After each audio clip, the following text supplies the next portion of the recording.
Happy Tuesday, Ipswich. It's Terrific Tuesday. I've got Bernie Giggins in the studio with me right here on West Brighton Radio as we drive you home, giving you lots of food for thought. Bernie, how are you? I'm very good, thank you. That's It's good. a wonderful afternoon. Yeah, of course. Our Tuesday afternoon, our Terrific Tuesdays, afternoon. yes. Now, last week we had a really big chat about, empaths rising up and how to kind of clear out the old and start fresh a little bit. Yes. Yeah. And how empaths can sometimes, when they're trying to stand up for themselves, maybe be a bit passive aggressive. Yes. Yeah. The thing with that, and we were talking about as well with the dark night of the soul. The dark night of the soul is like there comes a stage in your life where it goes, I'm not doing this anymore. So it's like a catalyst, isn't it? Because I remember you mentioned last week about alcoholics or drug addicts when they're coming off.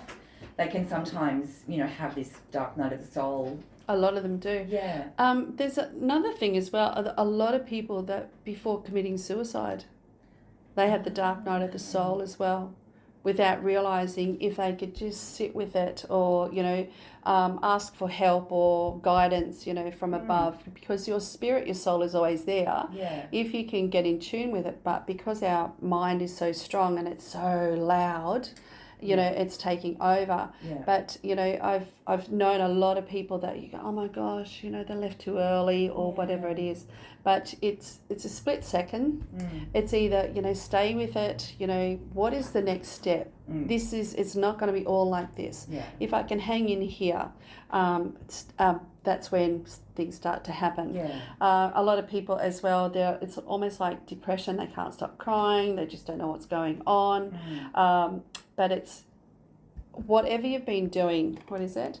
What you've when you do what you've always done, you get what you've always got. Yeah. The insanity thing. Yeah. Definition of insanity: doing the same thing and expecting different results. Yeah. Well, this is another part of it. Goes, there's got to be a different way. And as I was saying, the last week as well, when I went into learnt Reiki, I thought, going in and learning something and really connecting to your higher self. Yeah. Well, wow, that was oh my God, I just couldn't sleep. I was just up all the time and I'm writing stuff. Wow. And even when I was, sleeping, it'd be waking me up and I've got to write stuff and I'm just going, oh my God, what's this?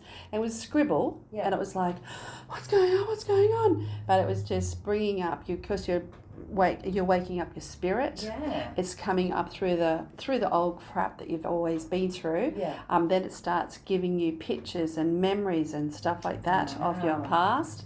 Sometimes it can even go into past lifetimes. And because I was with the Reiki master, she was guiding me. I'm going mad. Oh my God! I'm writing stuff down. What's going on? Yeah. And I've got a voice. Oh my God! I'm yelling or I'm saying this is not going to happen, and I think I need the exorcist. But if I was by myself, I wouldn't have. I'd be really freaking out. Yeah. Like, who do I call? Ghostbusters. Obviously. But it was no. Just keep going through. And I did. Then you've got to go and work with your own self. Understand what's actually happening, make peace with it. Do some more energy work with it. So that was in say November. Yeah. And in the May, my mum passed away. Oh. It was just.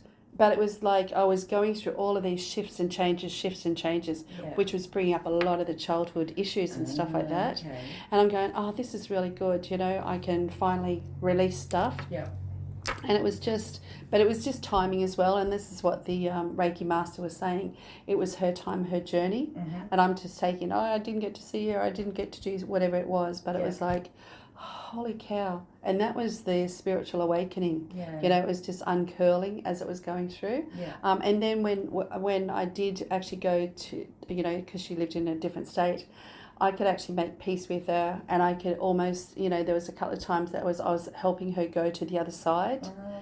Yeah, Okay. whereas before that I've got no idea, that was me. Yeah. So soul and spirit were already setting it up, helping me go through it.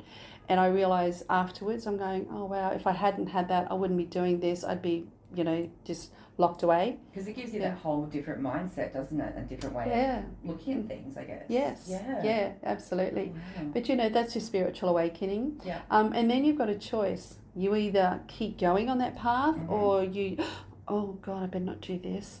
What will other people think? They or won't like me. Yeah. This is really out. This is really woo-woo. This is really out there. People are going to be putting me away. Yeah. And so it closes down. But it's always there. It's always simmering underneath. Yeah. And there's quite a few other different times. And now it's like, oh, wow, I am up there. I've risen above it. And this is the choices that I take. Yeah. So, that's the spiritual awakening is taking you to a higher level. Yeah. A higher level of consciousness, but also being able to see what the lessons were, what you had to learn, the teachers who were in your life. On a soul level, you're either a teacher or a student. Yeah. Yeah. And at different times in your life, are you different things? Yeah. Okay. And on a soul level, before you come to earth, you make a contract, or you make, when we go down to, you will teach me this, or I'll teach you that. And you're really great friends as a soul. And when you come to earth, you forget everything. Okay. You don't even know who they are. And then you've got to learn it. Yeah. Oh, and we just have to learn it ourselves, and we think, oh, that person's a such and such. Yeah. But they had to push me further than whatever it had before. And then at the end of it all, you would actually thank them, not in person, but on a soul level, and you cut them. You cut cords, with them. And that's the most highest honouring that you can actually do, is you thank them on a soul level for teaching what you needed to teach. And you release yourself and you release them on a soul level. And then they are free, you're free. And as we were saying about, earthly stuff, the New Year's resolutions and things like that, that's earthly stuff. Yeah. Whereas on a higher level, I'm their teacher. I was a thorn in their side. Maybe they were a thorn in my side. Yeah. It's different. It could be a male this time. It could be a female that time. Yeah. But it's just understanding the spiritual side and going with it. Yeah. And then we'll just chat with about the passive aggressive when we come back. All right, stick around. It's Rach and Bernie on your Terrific Tuesday right here on Westboro Radio. It's Rach and Bernie on Terrific Tuesday right here on Westboro Radio. Now, we're talking Dark Night of the Soul, which we've been talking about for a couple of weeks. There's so much to cover though, isn't it? And we're talking passive aggressive. Yeah. Which is the empath's weapon of choice sometimes, would you say? So what happens is when you're spiritually awakening, you don't need to be doing the empath anymore. And that's your automatic people pleasing. Yeah. And it goes, I don't want to do this anymore. Yeah. So that's when you get into a lot of trouble, because what do you mean you don't want to do that? I didn't give you permission. So what this when you're actually changing, you actually turn into the passive aggressive. Yep. So you boil, it's like poke the bear. And it's like, it's boiling up, and then all of a sudden you explode. Yeah. And usually on another different level, the narcissist is the one that usually does that to provoke you, to say that you're the cause of all the problems. Yeah. But when you're going through the dark night of the soul, as we're saying, an awakening, it's wanting you. One part of you is automatic in the people pleasing. Then there's another part of it that goes, I'm not doing this anymore. Yeah. That's a passive aggressive part that goes, I'm not doing this anymore. It throws a tantrum. Yeah. And it's really throws it out there, and people are going, oh my God, she's so rude. Yeah, what's going on? What's happened to her? But you're out of control. You can't, you're overreacting as well. But what it's doing is you have to get from people pleasing to change that automatically, to come over into assertive, to be assertive and say, this is what I want, this is what I don't want. Yeah. But in the meantime, in the middle, you have to, it's a bit of a struggle and a tug of war. Well, it's something you've got to practice, isn't it? Because we don't say no. This is not something that empaths do, is we don't say no. No. So all of a sudden we've got this voice and we're not going to do it anymore. So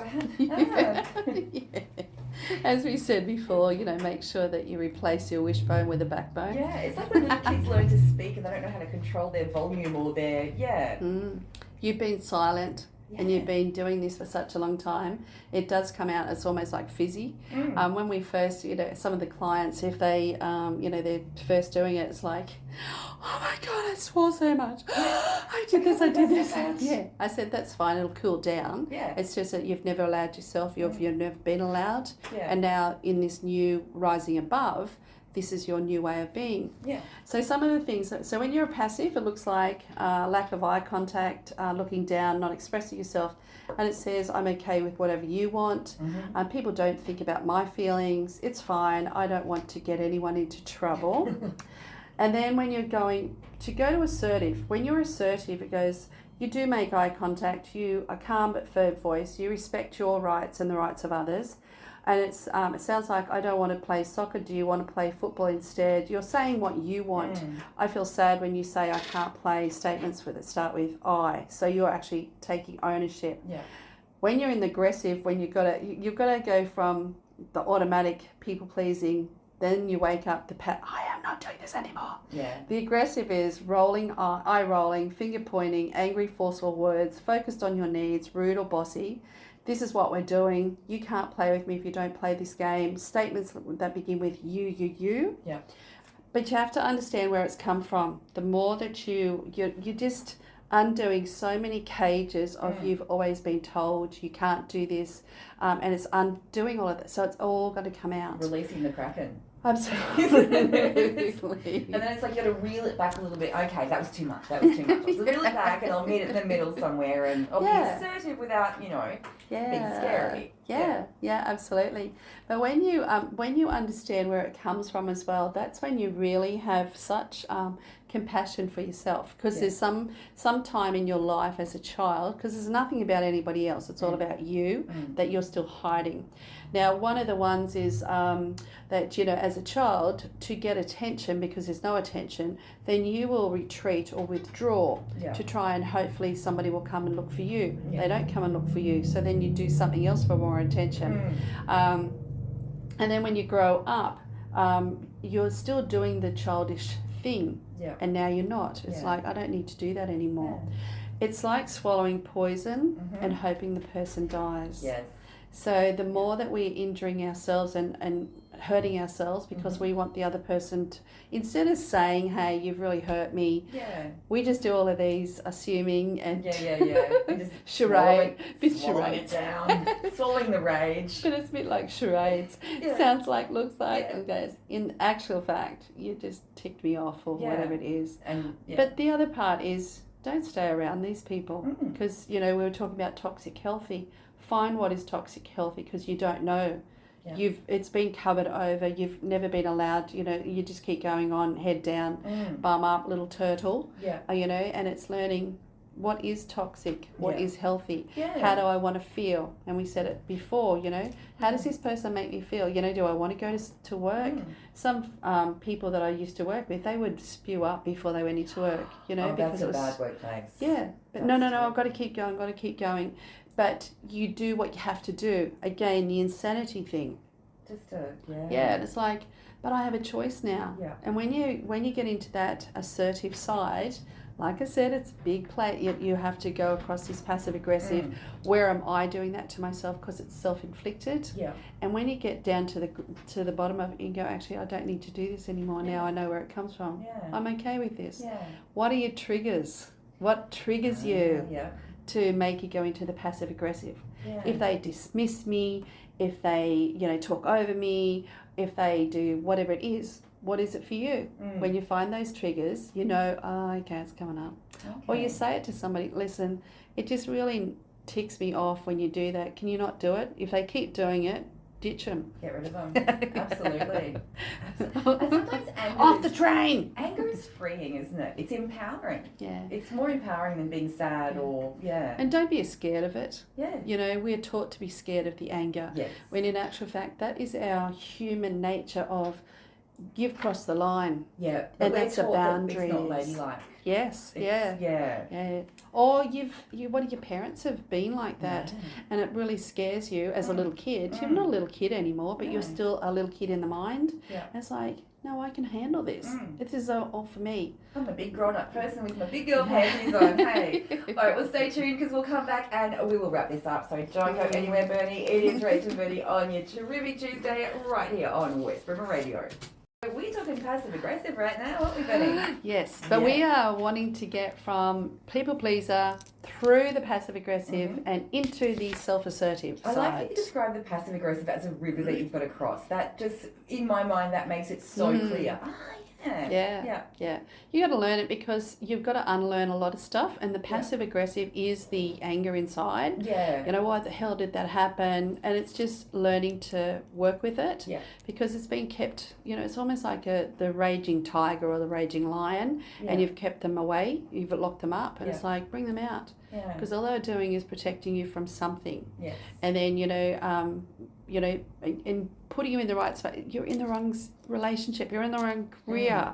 And as we were saying about those clients or friends that went to work and they were spewing before they went to work. That's right there. That's not okay in any context. But we had the biggest bully, narcissistic male there. Yeah. And he was just so great for everybody. Everybody else was great because he was getting the results. Because everyone's terrified. Yeah. Oh, see, the bosses.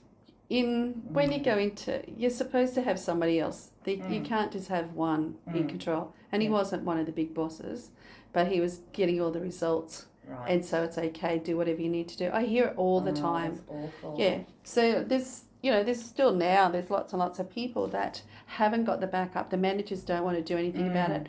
I hear it all the time, and work cover have to come in and these people are just crippled. But, you still have these narcissistic bullies sitting in the centre, and there's nobody accountable for them. Yeah. And let's bring in some rituals that you actually put karma back. These people who did not help you, how about you put all of that stress back onto them and return to sender? Yeah. That you have to then, you're clear. I'm not doing this. I'm not taking all of this stuff on my own self is the biggest thing. Yeah. If there's somebody there, they all have to answer to God or the creator of all, whatever they want to choose. But until then, they must have somebody else. They have to answer to somebody. Yeah. These narcissistic people think they're above the law, and it's time now to take your energy back. Rise above, as we were saying. How can I rise above? How can I hand it back to them? Yeah. And not be waiting on the fence for them to get what's coming to them. Yes, because sometimes karma takes a long time. Yeah, but you need to move on. You don't need to be watching it. So cut the cords. Close the door. So sort of assume the karma is going to happen, but you don't need to witness it. Just but you're letting it go. If you've got any energetic cords to them. If you're still angry with them, use this passive-aggressive stuff. But then cut cords, energetic cords that if you're thinking about them, you are still connected to them. Yeah. If you're still angry about them, you're still connected to them. Do lots of rituals, as in, punch a pillow, use a cricket bat, whatever you need to do. But you're emptying all the anger out. Yeah. And you just keep cutting off and return to sender, let go, what's my next thing? And you've got to get yourself out of, if you have them in your memory all the time, your mind goes, oh, you want more of that. Yeah. You have to have something to equal it into balance, into yin yang. Yeah. So you just, every time you think of that, so think of something better. Yeah. Or somebody that makes you feel good, or somebody who's helped you, or a mentor. Yeah. If they were here, what would they say to me? Yeah. And you have to get your brain to, so much better. Yeah. And then ditch them. But at the moment, the more that you're thinking about them, your brain goes, oh, you want more. Yeah. You don't. You don't. You really don't get rid of it. You cannot ever beat a narcissist. Yeah. And as I said, stop swimming with the narcs. You are not one of them. You'll never be one of them. How can you rise above and, go to the next level? Yeah, and you don't need them in your life. Oh. They don't bring you anything good, do they? No. They can cause you, that, not them. Okay, so they're not, it's your mind that keeps going around. Yeah. Okay, so if they were there with a gun over you, that's quite dangerous, but they're not there. they're still at work, but your mind is still, I want to get them, I want to do this, I want to do that. Have a look at some of these beautiful kids, they're getting bullied, cyberbullying and stuff like that, because they can't get them out of their head. But there's nobody else to help them as well. I can tell you what to do, but it's the straw that breaks the camel's back, but you can lead a horse to water, you can't make them drink. Until you realise, on the inside, I can actually boost, every time I think of it, I delete it, then I'm going to replace it with this. What would my friends say? Somebody who's very positive, loving and supportive of you, and then build that up. And so at the moment, the bully or the narcissist is huge, and you have to get the other side really get that much bigger. You mind think that's bigger, but your higher self and the spiritual awakening is bigger than that. The light is there, and always tap into it. You can do it. Stand up for yourself. Absolutely. So when you master your passive aggressive, you can expect to feel more empowered, in control of your emotions and reactions. You can expect to be more mindful about your thoughts and feelings. You're better able to express yourself in a respectful, assertive way. You expect to cultivate healthier relationships with others, but also with yourself, with your health. The more that, when I was going through a lot of bullying and intimidation with the Queensland Health, and they said there was nothing going on, but they also enabled it all, the health problems that I had over that time were just enormous, medical problems all the time, because that was I was doing it internally. The more that you can express it out, release it out, and next week we're going to do some rituals so that we're going to clear that out for you. I love that. But it requires a great deal of self-awareness and self-control. And as we were saying at the beginning, this is where you come back into your selfishness. And really self-responsible. Take ownership for it. The good self. Absolutely. Yes. Right. We'll catch up next week. Thank you. Thank you, Bernie. As always, I will catch you for another edition of Terrific Tuesday next Tuesday. Thank you. Have a great week. And I will catch you on the flip side. It's Rach and Bernie driving you home right here on West Brimmer Radio.